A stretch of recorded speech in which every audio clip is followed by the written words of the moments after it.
Hello, this is the Shoddy Strawman. Today I'm going to be going over how to team build in Little Cup.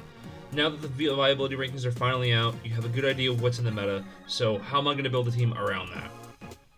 So first and foremost, just look at each rank, and then put an adequate amount of weight onto how much you think you're going to see it.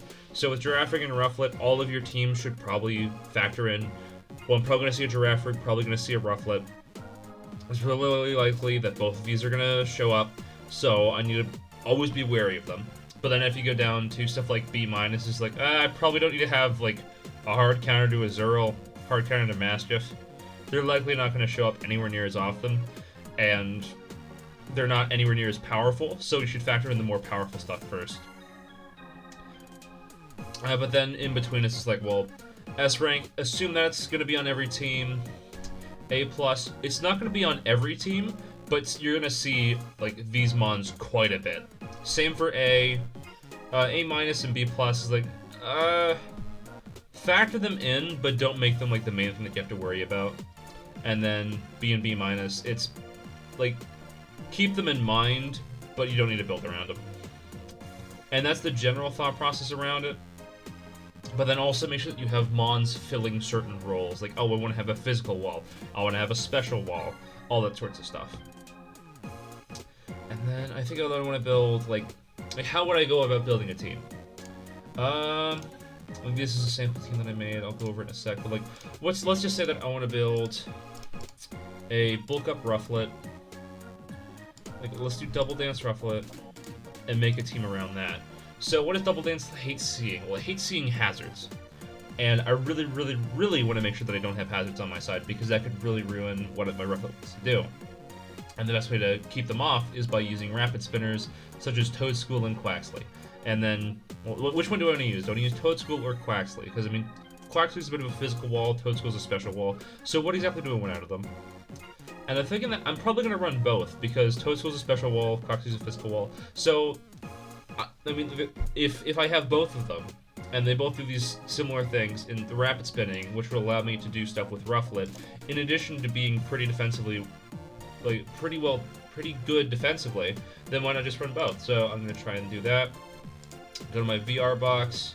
I'm going to go for a more defensive Toadschool variant.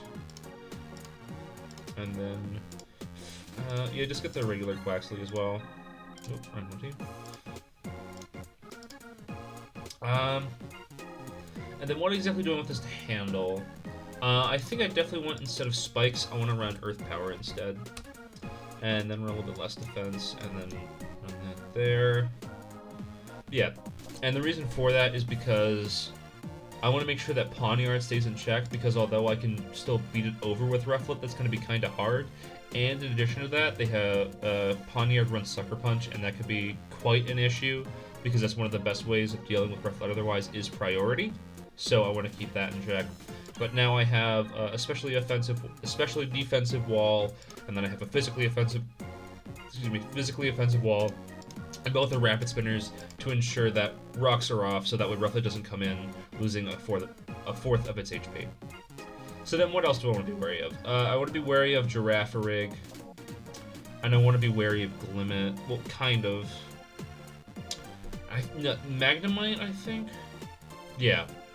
I want to be wary of Magnemite to make sure that it's gone, because its electric attacks can do really well into Rufflet, and this version of Rufflet isn't running Terra Blast Ground, so I'll have to force a Terra if I want to be able to set up properly with this, and that could be an issue. So how do I want to handle that? Well, I already have Toadschool, and I have Quaxley, but I think I want to have a little bit more of a reliable check to Magnemite. So I think I'm going to put Giraffe Rig on this team. And I think I want to put on the Wish Pass variant. And then I can do, instead of Terra Blast, I can have Earthquake. Because what do I want this for? Well, I want this to hit Poniard, so that way it can't do revenge killing against Rufflet as easily. I want it to hit Magnemite, so that way Magnemite doesn't get very fast and start dealing with my Rufflet. And it's also got Wish So that way, if my Toad School gets a little bit low and I need to have another special wall, then I can wish up, send a wish to Toad School, and it'll be fine. But then also, well, what other forms of priority are on the tier? Well, we have, if we look at the viability rankings, I mean, you have Diglett's Sucker Punch, but that shouldn't be too much of an issue for Rufflet because it has bulk up, and most of the time Diglett's very frail and doesn't want to attack into Rufflet anyway. You have Mudbray, but you can bulk up on that. You have Pawniard, but that's already covered. Quaxley is Aqua Jet, but I have my own Quaxley, so that should be okay. You have Nimble. Nimble can actually be kind of annoying, especially if I Terra out and I'm no longer resist. Even if I'm resist, they have Tinted Lens, but that can be really annoying to deal with. If I get an agility up, claim a kill, and then I can take a lot of damage from that. So how do I want to have a good idea of how to deal with Nimble. So you know what? I think I'm going to use Marion on this team. So Marion, grab Marion set. And then... So, I have Sludge Bomb, Toxic Spikes, Surf, and Sludge Bomb plus Toxic Spikes I think will work pretty well, because one of the things that really advantages Double Dance is that you have Bulk Up plus Roost to make yourself very bulky, very hard to kill. Excuse me. So if I have Toxic Spikes down and it's slowly wearing down my opponent, then it means that Rufflet has a much easier time sweeping late game, so I like that, but it's also a good defensive mon, it deals with Nimble, it deals with opposing Quaxley, kind of deals with Mudbray, it can also deal with Pawniard if I need it to. All that stuff's pretty good. And then also I still have an alright matchup against like some hyper offense stuff. We have in B+ that there's Weasel and Psyduck, so that means that I could face a rain team, and that could be a bit of an issue. So now I'm still covered there.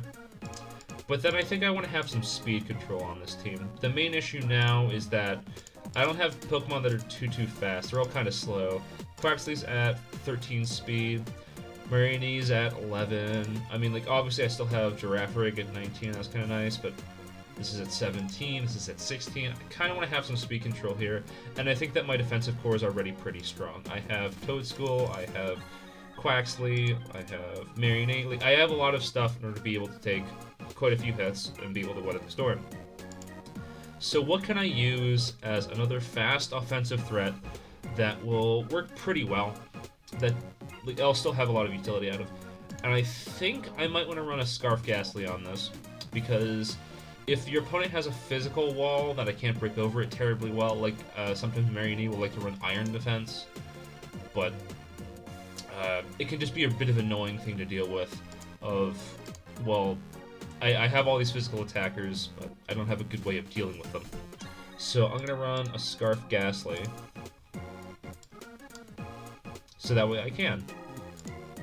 And then also, this kind of works out because one of the things that Ghastly is weak to is Pawniard, because it has Sucker Punch, but then also I have my Marionette, my Quaxley, and my Toad School in order to deal with it, in addition to Earthquake Girafarig.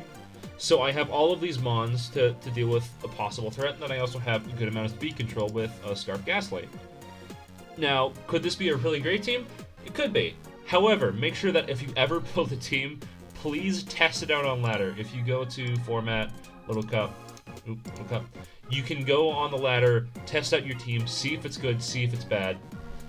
Are there some weaknesses that you weren't factoring in?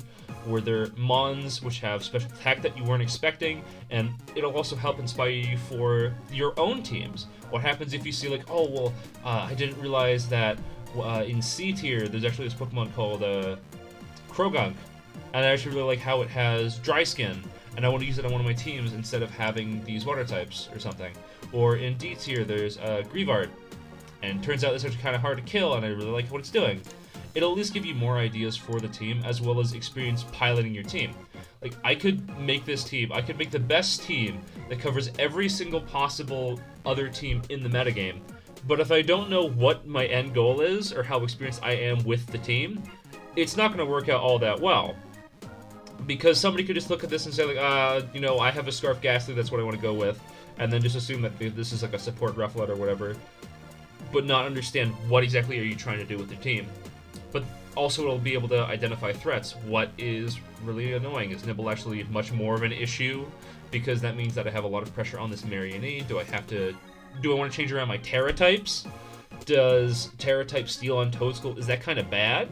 Is Terra-type fighting on Giraffrig, is that not what I want to have? Do I want to have, like, Terra water on this Marionette as opposed to poison, so that way it can more effectively wall other Giraffrig? Is Giraffrig an issue?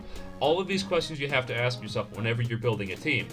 But you may not know it until you actually go on out there and test it. So that's just how things are. But don't be afraid to experiment, and don't be afraid to be a little bit wrong sometimes. Because that's how you learn. You just have to keep on trying. You don't get to the top of the ladder in a single day, and you don't get really good at mons just because one day you decide to. You gotta keep at it. And hopefully this helps you figure out, well, okay, now that I know how to team build, I can at least go out there and be more confident in the teams that I'm making. Thank you very much for tuning in. I really appreciate it, and if you could like, share, and subscribe, I'd very much appreciate that too. Have a good day.